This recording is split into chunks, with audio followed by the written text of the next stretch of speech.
नमस्कार. संगीता किचन रेसिपीमध्ये मैत्रिणी तुमचं अगदीच मनापासून स्वागत आहे. आज आपण इथं घेतलेल्या आहेत मस्त अशा कवळ्या लसलशीत झाडाच्या मिरच्या तोडून आणलेल्या आहेत शेतातून. पाहू शकता अगदी तेजदार अशा कडक मिरच्या आहे मस्तपैकी. आणि मिरचीसुद्धा ही खायला खूप चवदार, चव आहे अगदीच अप्रतिम लागते. चला आता इथं या मिरच्या पूर्ण आपण निसून घेऊया. पहा, अक्षरशः तोंडाला चव नसली तर ह्या रेसिपीने नक्कीच चव येणार. मग चला, इथं भरपूर सारा लसूणही सोलून घेतला आहे. पाहू शकता. आपण दरवेळेस मिरच्यांचे प्रकार पाहतोयच, आज वेगळ्या पद्धतीने करून पाहूया.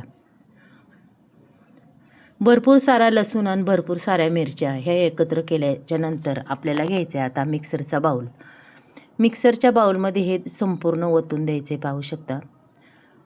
एकही थेंब पाण्याचा न वापरता आपल्याला हे आरबट चरबट असं वाटून घ्यायचं आहे, कारण की त्याच्यात आपल्याला लसूण दिसला पाहिजे. पहा, जेवढा लसूण दिसन तेवढी ती मिरची खायला भारी लागणार बरं का. चला आता इथं कढईमध्ये तेलही ओतलं. पाहू शकतो तुम्ही. तेल अगदीच चांगल्या पद्धतीने तापल्याच्या नंतर त्याच्यामध्ये जिरी मोहरी टाकायची. मस्त जिरी मोहरी कडून द्यायची. पहा, त्याच्यानंतर आपण तो जो खरडा केला आहे तो टाकायचा आहे. पहा, खमंग असा हा खरडा अक्षरशः परतून घ्यायचा. खरडा म्हणतात ना, तेलात टाकल्या जर ठसकला नाही तर अजिबात आपली मिरची तिखट नाही लागणार, काय नाही, आणि चवही त्याची खूप अप्रतिम लागणार. आता इथं मीठ टाकते. मीठ थोडंसं जास्त टाकायचं. मिरचीच्या खरड्याला मीठ कधीही थोडंसं जास्त टाकायचं, म्हणजे आपली मिरची अगदीच अप्रतिम अशी चवेने लागते. आता ही पूर्ण मिरची चांगल्या पद्धतीने मी मस्त परतून घेते. पहा,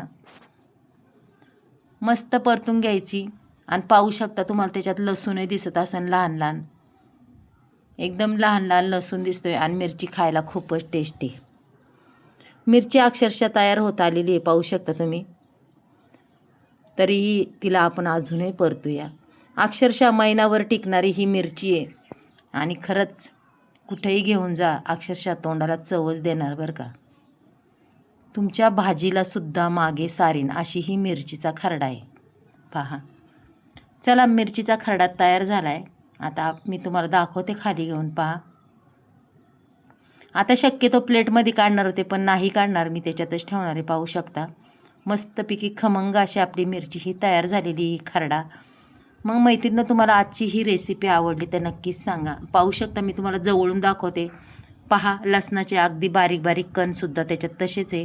आणि तसे जर राहिले तर आपली मिरची अक्षरशः अप्रतिम अशी लागते. मग कसा वाटला तुम्हाला आजची रेसिपी मैत्रिणींनो? बाय.